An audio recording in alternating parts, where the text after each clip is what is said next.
오늘 하나님의 말씀은 고린도전서 15장 42절에서 44절까지의 말씀입니다. 신약 283페이지에 있습니다. 신약 283페이지에 있습니다.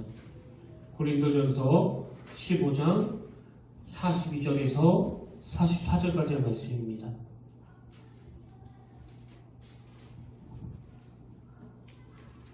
(15장 42절에서) 44절까지의 말씀, 우리 짧은 세 구절인데요. 우리 다 같이 화면을 보시면서 한 목소리로 봉독하시겠습니다.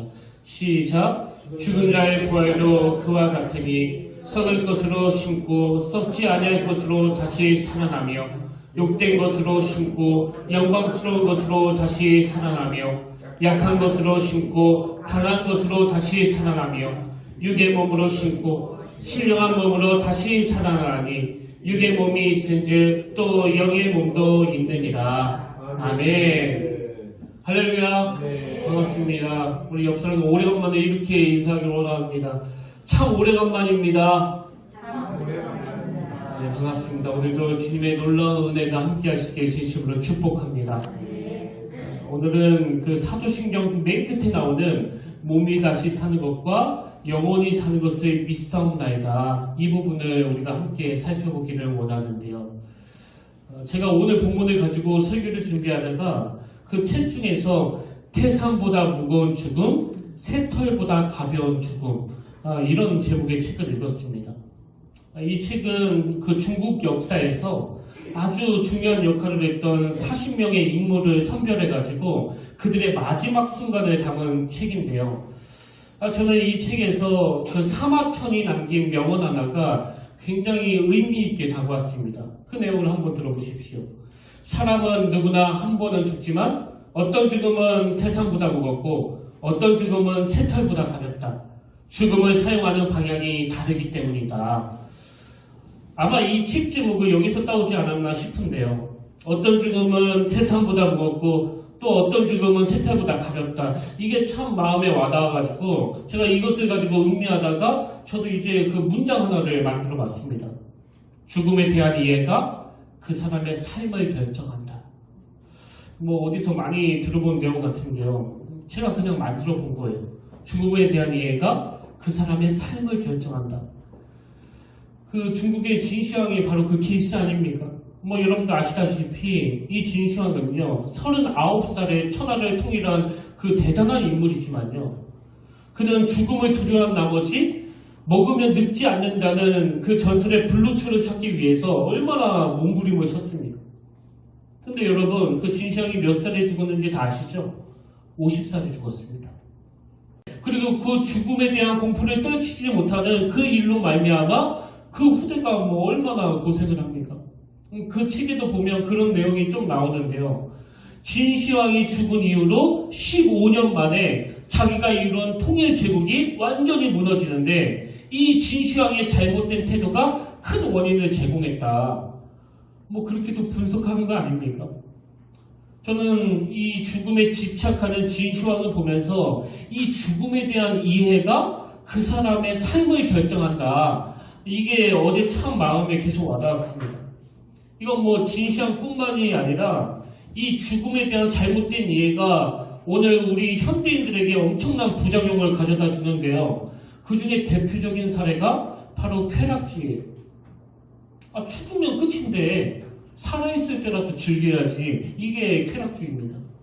그런가 하면 또 죽음에 대한 잘못된 이해가 낳은 이 시대의 참 가슴 아픈 부작용이 뭐냐니까 허무주의예요. 허무주의. 뭐 노력하면 뭐하나, 죽으면 끝인데. 그 자살도 같은 맥락 아닙니까? 죽으면 끝인데 내가 여기서 무슨 부귀영화를 누리겠다고 그냥 끝내지 뭐. 이게 다 죽음에 대한 잘못된 이해에서 나오는 거거든요. 그래서 우리가 이런 어리석음에 빠지지 않기 위해서 이 죽음에 대한 정확한 이해가 필요한데요. 여러분, 성경은요 이 인간의 죽음을 세 가지 종류로 규정을 합니다. 성경이 말하는 세 가지 죽음 중에서 그 첫 번째 죽음이 뭐냐? 바로 육체적인 죽음이에요. 이건 생물학적 죽음 아닙니까? 뭐 우리가 다 아는 것처럼 이제 숨이 멎고 나면 병원에서 의사 선생님이 사망했습니다. 그렇게 판정이 내리는 걸 육체적인 죽음이라고 하는데요. 여러분, 성경은 이 육체적인 죽음을 영혼과 육체가 분리되었다, 이렇게 분석을 합니다. 그리고 진시황이나 또 대부분의 사람들이 잘못 알고 오해하고 있는 것처럼 죽으면 끝? 이거 아닙니다. 성경은 이 육체적인 죽음에 대해서 오히려 새로운 시작이라고 그렇게 규정을 짓고 있습니다. 그래서 사도 바울도 이 죽음은 텐트를 보고 이제 본향으로 가는 거라고 그렇게 이해를 하고 있거든요. 이게 육체적인 죽음이고, 그런가 하면 성경이 말하는 두 번째 죽음은 뭐냐? 바로 영적인 죽음입니다. 그 덴버 신학교 조직에서 그 조직신학을 가리키는 정승호 교수님이 쓰신 글에 보니까 이 영적인 죽음에 대해서 잘 설명이 되어 있었는데요. 제가 몇 구절 읽어드리겠습니다. 영적인 죽음이란 육체적으로 생물학적으로 살아있음에도 불구하고 죄로 인하여 사람의 영혼이 죽어버리는 죽음이다. 다시 말해, 사람의 영혼이 생명력을 상실한 것이다. 사람의 영혼이 생명력을 상실하는 것, 이게 영적인 죽음입니다. 그 다음 내용도 들어보세요. 죽은 영혼을 가진 그 사람은 하나님과의 관계가 깨어진 상태로 살아간다. 하나님과 영적으로 분리된 상태에서 생물학적, 육신적으로만 살아있을 뿐이다. 이 영적인 죽음의 상태가 어떤 건지 아시겠죠? 지금 육체는 살아서 숨을 쉬고 있는데 영혼은 죽었기 때문에 하나님과의 관계가 깨진 상태, 이게 영적인 죽음입니다. 그래서 에베소서 2장 1절 말씀, 그는 허물과 죄로 죽었던 너희를 살리셨도다. 또 5절, 허물로 죽은 우리를 그리스도와 함께 살리셨고, 이걸 본 어게인이라고 그러는데요. 이 영적인 죽음을 모르는 사람들은 이걸 이해하지 못하는 거예요. 아니, 내가 죽은 적이 없는데 무슨 다시 살렸다고 그러느냐. 이 영적인 죽음을 이해하지 못하기 때문에 그런 거거든요. 이 영적인 죽음의 상태가 어떤 상태입니까? 하나님을 알지 못하는 상태예요. 하나님을 느끼지 못하는 상태입니다.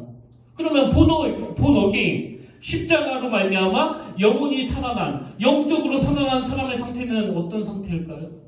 하나님을 아는 거예요. 하나님을 느끼는 겁니다. 이건 마치 눈에 보이지 않는 바람을 설명하는 것과 같은 거예요. 설명할 길이 없습니다. 제가 오늘 간증글에 보니까 요즘에 그 코로나 바이러스 때문에 모든 교회가 지금 비대면 예배를 드리고 있지 않습니까? 어느 성도님이 이런 글을 올리셨더라고요. 한번 들어보십시오. 저는 이번 코로나 바이러스로 모든 대면 예배가 중단된 이 시기에 함께 모여 예배드릴 그날을 기다리며 요한복음을 써내려갔습니다. 매일매일 요한복음을 한 장씩 20일 동안 쓰면서 그동안 그냥 읽을 때는 보이지 않던 성경 구절들이 입체적으로 다가오는 것 같았습니다. 아주 천천히 걸을 수 있어서 너무 고마운 시간이었죠. 그리고 이분이 자기가 필사한 거에 대해서 어떻게 의미 부여를 하는지 그 다음 내용도 한번 들어보십시오. 이 코로나 바이러스로 어수선한 저를 20일 동안 꼭 붙들어 주셨네요. 이 코로나 바이러스로 어수선한 저를 20일 동안 꼭 붙들어 주셨네요. 여러분 소설을 베끼면서 누군가 꼭 붙들어 주는 경험 해본 적 있으세요? 그런 일은 절대 일어나지 않습니다. 왜? 소설은 재미있으려고 읽는 거지 누가 붙들어 주기 때문에 읽는 게 아니거든요. 근데 이분은 그 필세에 어떤 의미를 부여합니까? 코로나 바이러스로 어수선한 상태에 있었는데 그 20일 동안 필사하는 내내 하나님이 자기를 꼭 붙들어 주셨네요. 그 영혼이 죽은 사람들은 자다 깨도 이해가 안 되는 일들을 경험하는 거, 이게 바로 영적으로 살아난 사람들의 모습 아니겠습니까? 그런가 하면 세 번째로 성경이 말하는 죽음은요, 바로 영원한 죽음입니다. 요한계시록 20장 14절 15절에 보니까 사망과 음부도 불못에 던져지니 이것은 둘째 사망 곧 불못이라. 누구든지 생명책에 기록되지 못한 자는 불못에 던져지더라. 영원한 죽음이 뭐라고요? 예수님께서 재림하실 때 죄인이 부활한 후에 영원한 불못, 다시 말해서 지옥에 던져지는 죽음이 바로 영원한 죽음이에요. 이게 가장 두렵고 가장 무서운 죽음이에요. 그래서 여러분, 진시황이 정말 두려워해야 되는, 그리고 우리가 정말 무서워해야 되는 이 죽음은요, 육체적인 죽음이 아닙니다. 이 영원한 죽음. 근데 여러분, 지옥이 뜨겁기 때문에, 고통스럽기 때문에 두렵다고 생각하는 건 그 낮은 단계에서 생각하는 거고요. 지옥이 우리에게 정말 가혹한 이유는 뭐냐? 이 영원한 죽음은 하나님과의 영원한 분리, 하나님과의 영원한 단절을 의미하는 것이기 때문이에요. 제가 예전에 대전에 있는 그 호스피스에 제가 섬겼던 교회 권사님이 이제 임종을 앞두고 입원해 계시다고 그래가지고 그 속도원들과 함께 제가 함께 다녀온 적이 있었는데요. 이제 병원에 가서 더 이상 가망이 없다는 선고를 받고 지금 삶의 마지막을 준비하고 있는 그런 상황이에요. 그래서 침울한 분위기에서 자녀들은 옆에서 다 눈물을 펑펑 흘리고 있는데 이 권사님이 하시는 말씀이 저는 아직도 잊혀지지가 않습니다. 뭐라고 말씀하시는가 하니까 나는 이제 천국에 간다. 주님 만날 생각에 너무나 기쁘다.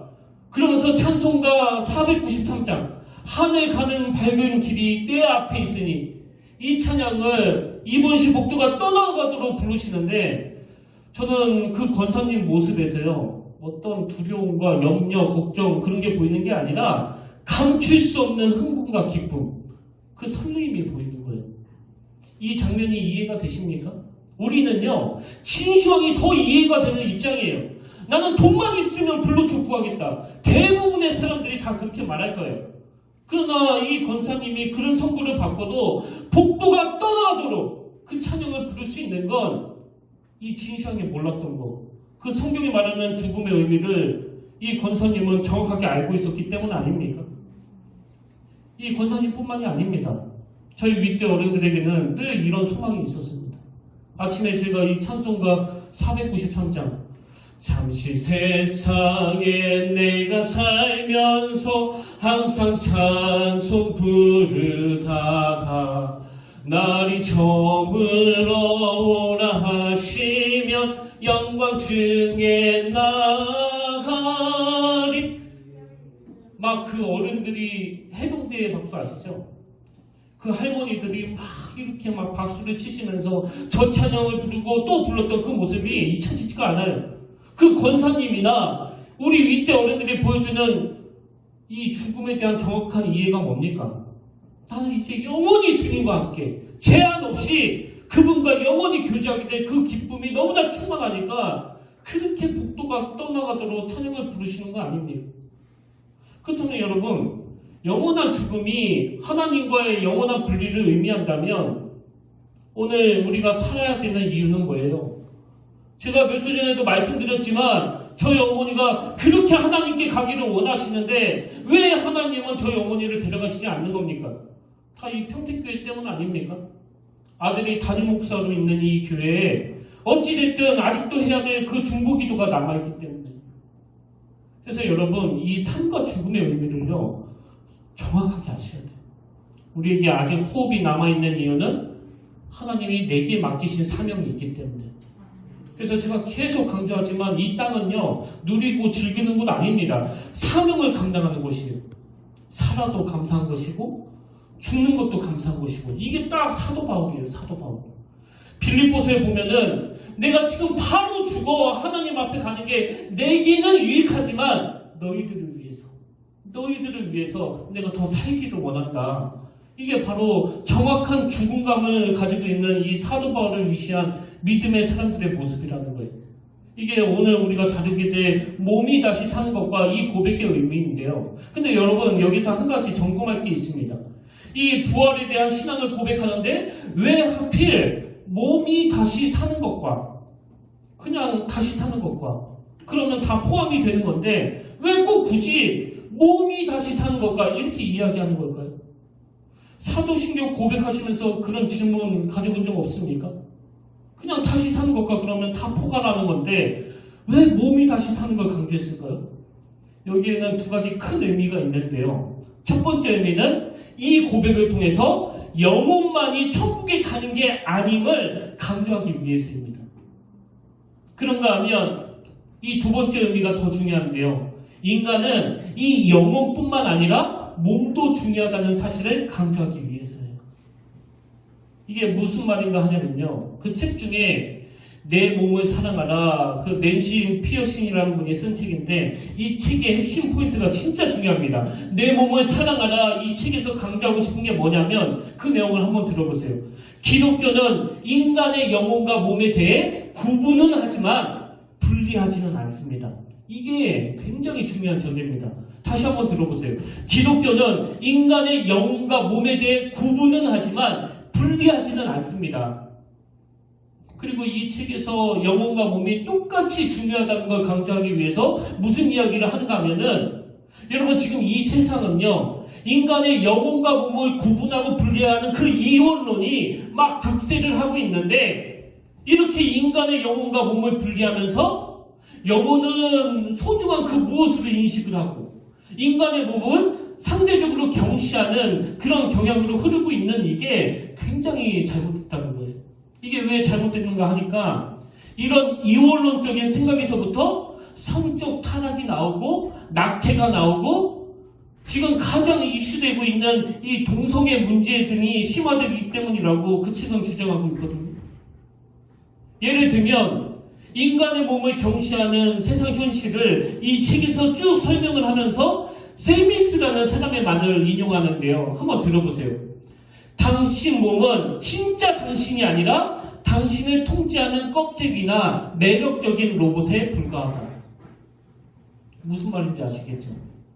영혼은 너무나 소중하고 이까진 몸은 영혼을 감싸는 그 껍데기에 불과하다. 이렇게 몸을 경시하는 태도를 설명하는데 여러분 이게 왜 위험한 생각입니까? 남편이 지금 바람을 피워요. 근데 너무나 당당해요. 뭐 죄책감이 없습니다. 그래서 아내에게 이렇게 말합니다. 이까진 몸은 내가 다른 여자에게 준 적은 있지만 내 영혼은 누구한테도 준 적이 없어. 나 여전히 당신을 사랑해. 그래서 나는 술집 여자랑 성관계도 갖고 그렇게 하지만 이거는 아무것도 아니야. 이런 생각을 가지고 있는 이 이원론이 진짜 위험한 생각이에요. 심지어는 그 책에 보면 알프레드 킨제이라는 동물학자의 주장을 언급하는데요. 그 사람의 주장도 한번 들어보세요. 킨제이는 다윈의 물질주의에서 심취해서 환원주의의 용어로 인간 동물이라고 언급했다. 그는 동물 사이에서도 볼 수 있는 모든 행동이 인간에게도 규범적이라고 했다. 예를 들어 그는 어떤 포유동물은 수컷끼리 심지어 다른 종과 성접촉을 하는 모습을 관찰할 수 있다고 주장했다. 따라서 동성애와 수가는 보통의 포유동물에게서 볼 수 있고 인간에게도 허용할 수 있다고 결론 짓는다. 몸을 이렇게 경시하다 보니까 사람이 짐승하고 관계를 갖는 게 무슨 문제냐고 상관이 없다는 거예요. 이게 이원론이 가지고 있는 치명적인 문제예요. 근데 성경은 이 이원론이 아니라 시편 63편 1절에 보니까 내 영혼이 주를 갈망하면 그 다음 보세요. 내 육체가 주를 앙모하나이다. 또 잠언 4장 21절 그것을 내 눈에서 떠나게 하지 말며 내 마음속에 지키라. 그것은 얻는 자에게 생명이 되며 그의 온 육체의 건강이 됨이니라. 성경은 영혼과 육체가 다 같이 소중하다는 걸 곳곳에서 피력하고 있다는 사실이에요. 이게 몸이 다시 사는 것과의 고백의 의미고요. 그런가 하면 맨 마지막 고백이 뭡니까? 영혼이 사는 것을 믿사옵나이다. 여기서도요. 반드시 짚고 넘어가야 될 포인트가 하나 있습니다. 자꾸 우리는 영혼이 사는 것을 그 시간적인 개념으로만 생각하기 쉬운데요. 이게 자칫 잘못하면 그 진시황 계열로 갈 위험이 있습니다. 여기서 말하는 영원히 사는 것의 의미는요, 안 죽고 오래 산다는데 포인트가 있는 게 아니고 하나님과 더불어 살아가는 거에 강조하는 표현이라는 거예요. 이게 무슨 말인지 설명을 드릴게요. 그 창세기 5장에 보면 그 인간들의 삶의 패턴이 비슷한 패턴으로 쭉 열거가 되는데 제가 샘플로 한두 가지 내용만 읽어드릴게요. 창세기 5장 6절에 보면요. 셋은 105세 에노스를 낳았고 에노스를 낳은 후 807년을 지내며 자녀들을 낳았으며 그는 912세를 살고 죽었더라. 이 패턴이요. 낳았고 낳았으며 죽었더라. 이 패턴이 바로 9절에도 나옵니다. 9절. 에노스는 90세에 게난을 낳았고 게나안을 나온 후 815세를 5년을 지내며 자녀들을 낳았으며 그는 905세를 살고 죽었더라. 이게 같은 패턴이에요. 낳았고 낳았으며 죽었더라. 이렇게 우리 인생의 흐름을 쭉 반복하면서 나열하는데 이 패턴이 에녹에 와서는 달라집니다. 21절에 에녹이 나오는데요. 에녹은 65세에 무드셀라를 낳았고, 이게 같은 패턴이죠. 무드셀라를 낳은 후 300년을 하나님과 동행하며 자녀들을 낳았으며, 여기도 같은 패턴이 나오죠. 근데 23절, 그는 365세를 살았더라. 이 땅의 모습이 다 그런 거 아닙니까? 낳았고 낳았으며 죽었더라. 낳았고 낳았으며 죽었더라. 근데 에녹에 와서는 낳았고 낳았으며 살았더라. 그리고 바로 24절에 보니까 에녹이 하나님과 동행하더니 하나님이 그를 데려가심으로 세상에 있지 아니하였더라. 이 패턴을 아시겠죠?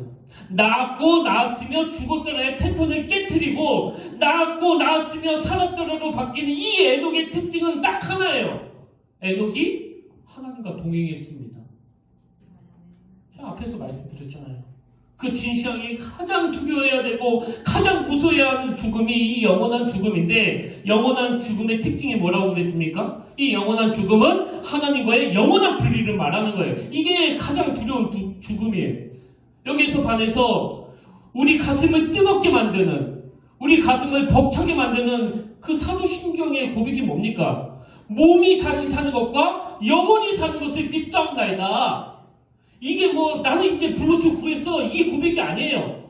영원히 사는 것을 믿사옵나이다. 이 고백 안에는 에녹처럼 하나님과의 영원한 교제의 기쁨, 하나님과 더불어 살아가는 이 동행의 기쁨, 이 감격이 담겨 있는 거거든요.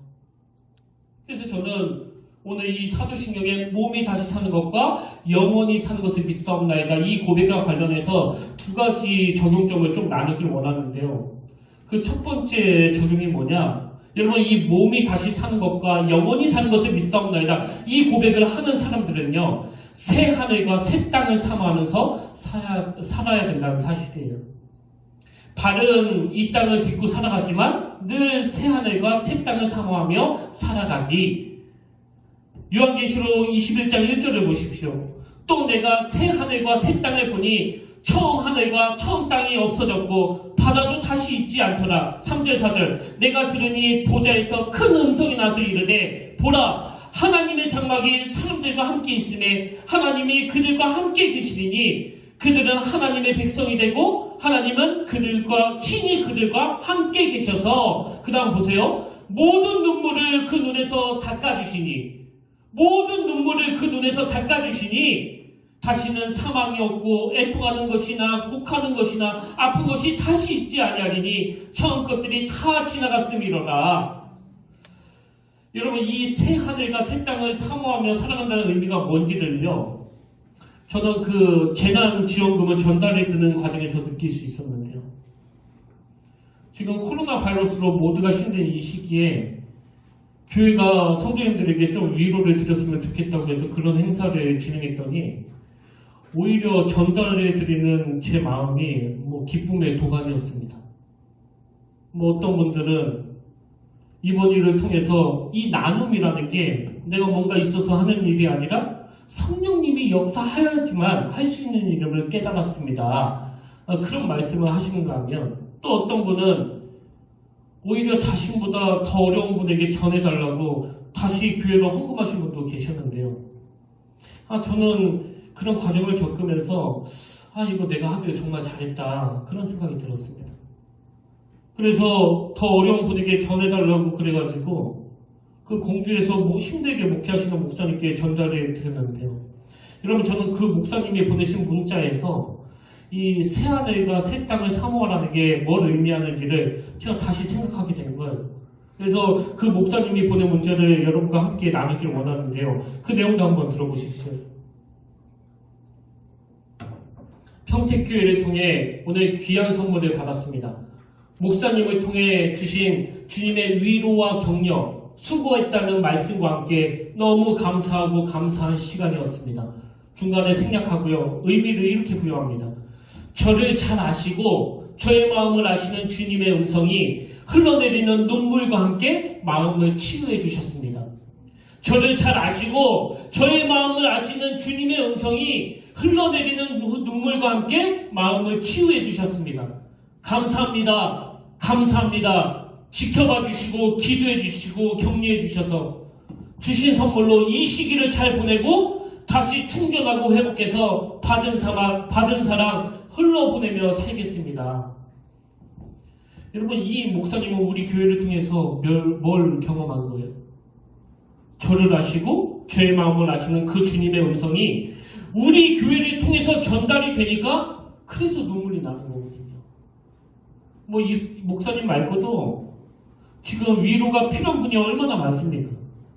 어제도 어느 집사님하고 통화도 하는데 요즘에 계속 그 불면증이 왔다는 거예요. 분노가 가라앉지 않다는 겁니다. 너무나 억울한 일을 당해가지고. 더 억장이 무너지는 건 이게 억울한 일이라는 것을 뻔히 아는 그 직장 동료들이 자기들에게 불이익이 갈까봐 아무 말도 안 하고 딱 모른 척하고 이런 것들이 너무나 울분이 되니까 못 견뎌서 불면증이 와서 저에게 기도를 부탁한 거 아닙니까? 이게 세상이거든요, 이게. 근데 여러분, 이 새하늘과 새 땅을 사모하며 사람들이 누리는 그 특권이 뭐예요? 뭐 20만원? 아무것도 아닌 건 아니지만 그것 가지고도 요한계시록 21장 3절을 다시 보십시오. 내가 들으니 보좌에서 큰 음성이 나서 이르되 보라 하나님의 장막이 사람들과 함께 있으며 하나님의 그들과 함께 계시리니 그 다음 보세요. 그들은 하나님의 백성이 되고 하나님은 친히 그들과 함께 계셔서 모든 눈물을 그 눈에서 닦아주시니 땅은 이 땅을 듣고 살아가지만 그래서 어제 전화 온 그 집사님처럼 너무나 억울하고 너무나 분하고 하느라고 했는데 찾아오는 건 허무밖에 없는 인생길이지만 주님 다시 이 땅에 오실 때 모든 눈물을 그 눈에서 닦아주시니 다시는 사망이 없고 애통하는 것이나 곡하는 것이나 아픈 것이 다시 있지 아니하리니 처음 것들이 다 지나갔음이로라. 이 은혜를 순간순간 이 땅에서 당겨받는 이게 영원한 생명을 소유한 사람이라는 거예요. 비록 바른 이 땅을 딛고 살아가기 때문에 너무나 억장이 무너지는 일이 많고 억울한 일을 당할 때도 많지만 그 담벼락에 있는 돌멩이한테도 위로를 받는 게 그 이름 없는 초라한 들풀 하나를 보면서 이 가슴이 벅차오르는 게 하나님의 사람들이기 때문에 영원한 생명을 소유한 사람답게 우리는 늘 이 새 하늘과 새 땅을 사모하면서 살아야 된다는 거예요. 그래서 저는 아까 우리 어른들이 잘 부르는 그 찬양 2절이 늘 와닿아요. 눈물 골짜기 더듬으면서 나의 갈 길 다가누에 의미 부여를 한번 보세요. 주의 품 안에 내가 안기어 영원토록 살리로다. 4절도 똑같습니다. 한숨 가시고 죽음 없는 날 사모하며 기다리니 내가 그리던 주를 배울 때 나의 기쁨 넘치리라. 뭐 천국이 보석으로 꾸며져 있기 때문에 가고 싶은 게 아니에요. 내가 그리던 주님을 배울 때 그 주님은 내 눈물을 닦아주시기 때문에. 세상 사람들은 나를 기능적으로만 대하고 또 쓸모없으면 사람 취급도 하지 않고 심지어 가장 사랑하는 가족조차도 내 마음을 다 알지 못해. 나는 공감 좀 받고 싶은데 그런데 우리를 공감해 주시는 주님, 우리의 눈물을 닦아주시는 그 주님, 그분에게 소망을 주는 그 사람이 바로 새 하늘과 새 땅을 늘 꿈꾸면서 살아가는 사람의 모습이고요. 그런가 하면 두 번째로 적용할 게 뭐냐? 여러분, 세상에서의 할 일을 기억하며 살자는 거예요. 이 세상에서의 할 일을 기억하면서. 그 쾌락주의자들이나 허무주의자들이나 진시황이 착각했던 것처럼 죽음은 끝! 이게 아니라는 것을 아는 것도 중요하고 그리고 또 죽음은 새로운 시작이라는 걸 아는 것도 중요하지만 더 중요한 건 에베소서 2장 5장 6절 허물로 죽은 우리를 그리스도와 함께 살리셨고 또 함께 일으키사 그리스도 예수 안에서 함께 하늘에 앉히시니 여러분, 제가 전에 주님이 보좌에 앉히신다는 것이 이 주님의 통치를 설명한다고 그렇게 말씀을 드리지 않았습니까? 그러니까 죽었던 우리가 그리스도 예수 안에서 함께 하늘에 앉힌다. 이건 뭘 의미합니까? 우리가 그리스도와 함께 온 세상을 통치한다는 거예요. 이게 무슨 뜻을 가지고 있는지 아시려면요. 6절에서 지금 사도 바울이 말하는 안치신이 이 표현의 시제를 아는 게 중요한데요. 여러분 이 안치신이 이 시제는 미래형이 아니고 부정과거형이에요. 부정과거형. 무슨 뜻입니까? 사도 바울은 우리가 그리스도와 함께 하늘에 앉게 되는 일은 미래에 일어난 일로 본 게 아니고 이미 일어난 사건으로 보고 있는 거예요. 이제 죽고 나서 다스리시는 자기로 가르쳐주시는 게 아니라 이미. 그래서 여러분 제가 거듭 강조하지만 이 세상은요 누리고 즐기는 것 아닙니다. 이 세상은 하나님의 사명을 이루기 위해서 그분의 동역자가 되어 그분과 함께 달려가는 곳이에요. 어제도 후배 목사님한테 전화가 왔는데 하는 이야기가 성도들이 우리를 너무 부신하고 있어가지고 그 목회가 힘들다는 그런 이야기를 하더라고요. 제가 많이 공감합니다. 그래서 제가 이렇게 말했어요. 뭐 어떡하겠니? 우리가 이 시대의 목사로 태어난 걸 그 말만 하면 다 믿어주는 70년대에 우리가 태어나지 않고 기본적으로 목사를 불신하는 이 시대의 목사로 된 걸 뭐 어떻게 하겠니? 그러나 하나님이 또 영원히 이거 해야 된다 이러지 않고 지금 잠깐 맡기신 거 아니냐. 잠시 잠깐 하는 이 역할이 다 끝나고 나면 하나님이 부르시니까 우리 조금만 인내하면서 나아가자. 제가 그런 이야기를 했어요. 제가 앞에서 언급했었던 태산보다 무거운 죽음, 새털보다 가벼운 죽음 그 책에도 제 마음과 너무나 비슷한 내용이 많아서 제가 감동이 됐는데요. 여러분 그 책에서 새털보다 가벼운 이 초라한 죽음이 되지 않기 위해서 계속 강조하는 게 뭔지 아십니까? 지금 현실의 삶을 잘 살아야 된다는 거예요. 그래서 그 책에 보면 이런 문장이 있습니다. 죽음에 저항하지 말고 삶에 저항하라. 또 이런 표현도 있습니다. 오늘의 삶이 죽음을 결정한다. 그만큼 지금 이 현실의 삶이 중요하다는 걸 피력하고 있는 거 아니겠습니까? 뭐 저 어릴 때 애들이 놀 수 있는 게 많지 않아가지고요. 그냥 그 동네 애들이랑 뭐 구슬치기, 나이 먹기, 땅 따먹기, 딱지치기 뭐 이런 거 하면서 해질 때까지 나가서 놀았는데요. 뭐 추운 겨울에도 하루 이 구슬치기, 땅 따먹기 이런 걸 많이 해가지고 모든 친구들 손이 다 막 갈라지고 또 피가 나고 지금 생각하면 그 등기도 안 되는데 안 웃기세요? 나 엄청 웃었는데 그 엄청 딱딱하게 하면서 이건 뭐 네 땅, 이건 막 내 땅 그러면서 싸우고 멱살잡이하고 그렇게 놀았었는데요. 이제 놀다가 해가 막 어둑어둑해지면 저녁에 엄마가 의수야 밥 먹어야지 빨리 들어와. 그러면 뭐 땅이고 뭐고 그 등기도 안 된 거 발로 그셔버리고 막 집으로 달려가는 그게 요즘 들어서 계속 그게 우리 인생이 아닐까 그런 생각이 듭니다. 그 등기도 안 된 거에 막 목숨 걸고 싸우는 것도 바보 같은데 뭐 등기가 된들 하나님이 부르시면 그거 들고 갑니까? 다 놓고 가는 거예요. 그래서 여러분 이 땅은요 그렇게 집착하면서 사는 곳이 아닙니다. 아까 우리 어른들이 불렀던 찬양 1절 가사에 보면 잠시 세상에 내가 살면서 항상 찬송 부르다가 그 다음 보세요. 날이 저물어 오라시면 의수야 밥 먹어야지. 보니까 저희 엄마랑 똑같네요. 날이 저물어 오라시면 우리 찬송가에는 은혜스럽게도 영광 중에 나가리 이렇게 표현했지만요. 저는 이렇게 개사하고 싶어요. 날이 저물어 오라시면 미련 없이 나아가리. 이렇게 부르는 게 더 좋을 것 같아요. 너무 집착하지 마세요. 너무 땅땅, 너무 돈돈 그러지 마세요. 뭐 등기가 되나 등기가 안 되나 주님이 부르시면 다 그거 놓고 가는 거예요. 여러분 이 땅에서 우리가 호흡하는 이유가 우리에게 아직 할 일이 남아있기 때문이라면 하나님이 우리에게 물질을 허락하신 이유는 하나님의 사명에 사용하라고 아직까지 맡겨주시는 거예요. 결론은 이렇게 맺기를 원합니다. 여러분 저는요 매 주일 저녁마다 이 죽음과 부활을 연습합니다.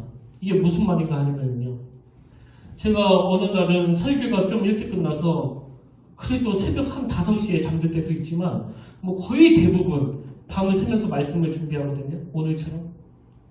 그러다 보니까 이제 주일 예배를 딱 마치고 집에 딱 들어서면요 모든 에너지가 막 고갈이 돼가지고 완전 녹초 상태예요. 그래서 제가 이거 이제 잘 되겠다 이런 마음을 먹고 잔 적은 많지 않고요. 보면 어느 순간 제가 잠들어 있습니다. 어느 순간에 아침이 되어 있어요. 저는 이게 죽음을 연습하는 거라고 생각해요. 하나님이 내게 맡기신 일에 대해서 오늘 내가 최선을 다하는 거. 그리고 월요일 아침에 일어날 때는 너무나 상쾌한 마음으로, 너무나 기분 좋은 마음으로 일어나가지고 내가 다음 주 설교를 준비하면서 하나님, 오늘도 부활의 기쁨을 맛보게 해주시니 감사합니다. 아침에 그런 고백을 하거든요. 저는 우리 평택교회 모든 성도님들이 오늘이 내 인생의 마지막 날인 것처럼 오늘 하나님이 맡기신 그 사명에 내가 쓸 수 있는 모든 에너지를 다 사용하시면서 살아가시길 바라고요. 그렇게 매일매일 하나님 나라를 위해서 달려가다가 내 인생 다 하는 날, 하나님이 부르시는 그날에 날이 저물어 오라시면 미련 없이 나아가시는 그런 믿음의 성도님들 되시기를 주님 이름으로 축원합니다. 여러분, 이 찬양을 어른들이 그렇게 은혜로 부르셨는데요. 찬송가 492장입니다. 우리 함께 박수 치시면서 기쁨으로 이 찬양을 부르기 원합니다. 함께 찬양합니다. 잠시 세상에 내가 살면서 항상 찬송 부르나 날이 저물어 오라 하시며 영광 중에 나아가리 열린 천국은 내가 들어가 세상 힘을 내려놓고 빛난 연륜한 바다 쓰고서 주와 함께 길이 서 눈물 골짜기 더듬으면서 나의 갈 길 다가르게 주의 품 안에 내가 함께여 영원토록 살리로다 열린 천국문 내가 들어가 세상 짐을 내려놓고 빛난 연륜한 바다 쓰고서 주와 함께 길이 살리 나의 가는 길 멀고 험하며 산은 높고 고는 깊고 나의 고난도 쉴 곳 없어도 복된 날이 밝아오니 열린 천국문 내가 들어가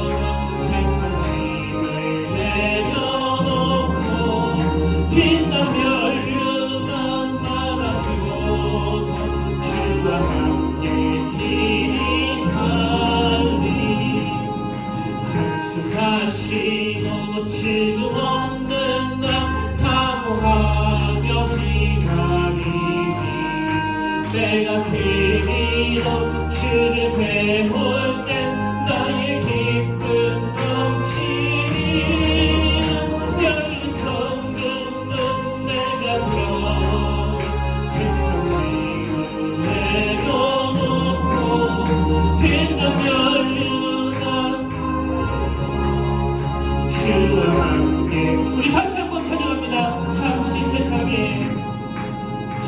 세상에 내가 살면서 항상 찬송 날이 저물어 오라시면 날이 저물어 오라 하시면 영광 중에 나아가리 열린 천국문 내가 들어가 세상 짐을 내려놓고 빛난 연륜한 바다 쓰고서 주와 함께 길이 살리 눈물 골짜기 더듬으면서 나의 갈 길 다가르게 주의 품 안에 내가 함께여 영원토록 살리로다 열린 천국문 내가 들어가 세상 짐을 내려놓고 빛난 별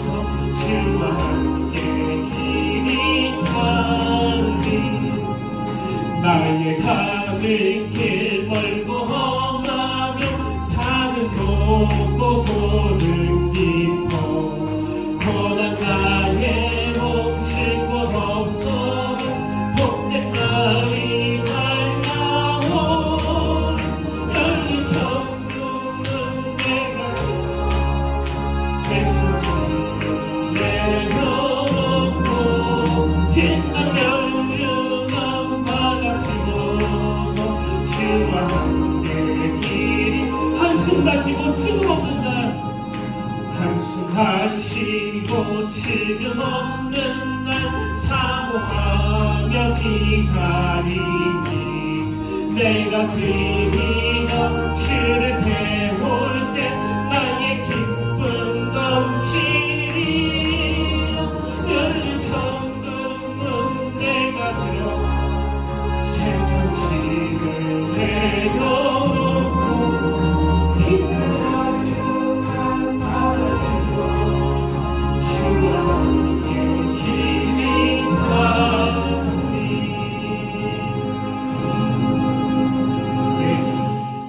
기도하시겠습니다. 하나님 아버지, 몸이 다시 사는 것과 영원히 사는 것을 믿사옵나이다. 이 아름다운 고백을 들을 때마다 이 땅에서 우리가 이 두 가지를 적용하기를 원합니다. 새하늘과 새 땅을 기대하면서 또 사모하면서 우리 눈에 눈물을 닦아주시는 그 주님의 다스리심을 기대하며 살아가기를 원하고, 그런가 하면 오늘 내가 호흡하는 이유가 아직 할 일이 있기 때문에, 아직 사명이 있기 때문에 오늘 이 시간을 하나님이 우리에게 허락해 주셨다는 사실을 기억하면서 매일의 내 삶이 죽음과 부활을 연습하는 삶이 되기를 원합니다. 이번 한 주간 우리에게 맡기신 그 사명을 잘 감당하게 하시고 힘들고 지칠 때마다 심하다 때마다 부어주시는 은혜로 잘 견뎌내게 하시며 주님 만나는 그날을 벅찬 감격으로 맞이하는 믿음의 형제 자매들 되게 하여 주시옵소서. 그렇게 인도하여 주실 줄 믿사오며 예수님 이름으로 기도드립니다. 아멘. 광고 드립니다. 이제 다음 주도 우리가 같이 이렇게 대면 예배로 드릴 텐데요. 아직까지는 그 수요 예배, 금요 기도 예배 모이기가 힘든 상황입니다. 그래서 당분간은 주일 예배를 밴드로 계속 올려드릴 예정이니까요. 여러분이 시간 되실 때마다 이 영상을 몇 번이라도 예배 드리면서 또 말씀을 읽으시면서 이 기간을 잘 견뎌내시길 또 이겨내시길 바랍니다. 우리 이제 다 자리에서 일어나셔서 파송 찬양으로 우리를 사용하셔서 이 찬양을 함께 부르길 원하는데요. 여러분 오늘 말씀을 기억하시면서 그리고 하나님이 우리에게 주신 사명, 이 교회에 맡기신 그 사명을 우리가 생각하시면서 함께 이 찬양을 부르길 원합니다.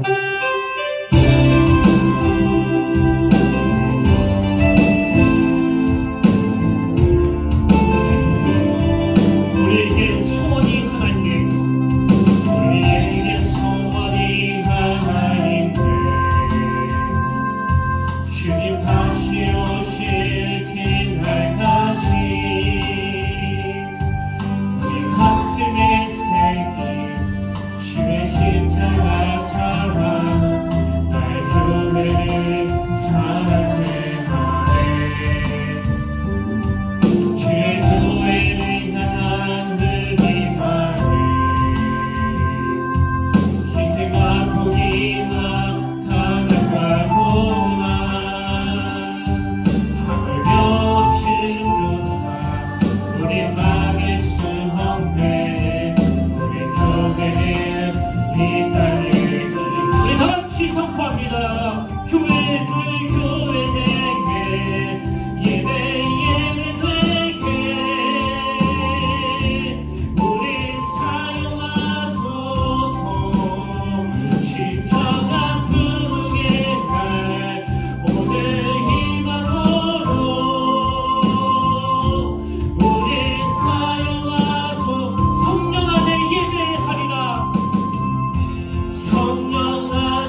그리스도의 은혜와 하나님 아버지의 다함없는 사랑과 성령님의 감동, 감화, 위로 교통 충만하심의 역사가 오늘 삶과 죽음에 대한 정확한 이해를 가지고 에녹처럼 영원히 주님과 더불어 교제하는 그 기쁨을 누리길 원하는 모든 주의 자녀들 머리 위에 지금부터 영원토록 함께 하시기를 간절히 축원하옵나이다.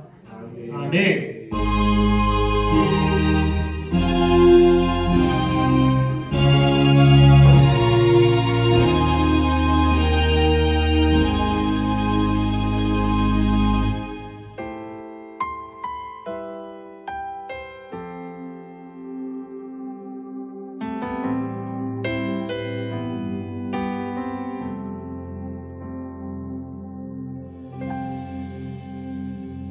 주 안에서 내 영혼 다시 태어나 이전 것은 지나고 새롭게 됐네. 죄로 물든 내 모습 예수와 함께 죽고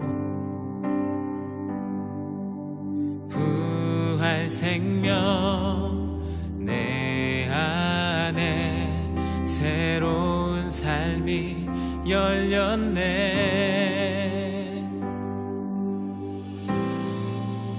너희가 나를 택한 것이 아니요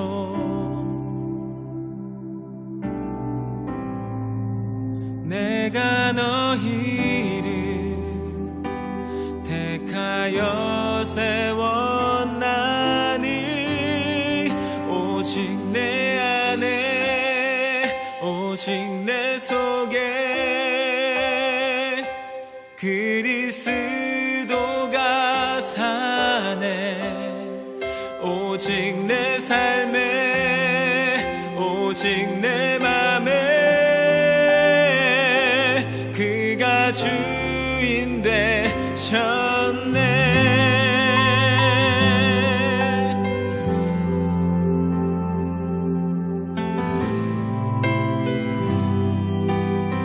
죄로 물든 내 모습 예수와 함께 죽고 부활 생명 내 안에 새로운 삶이 열렸네. 너희가 나를 택한 것이 아니요 내가 너희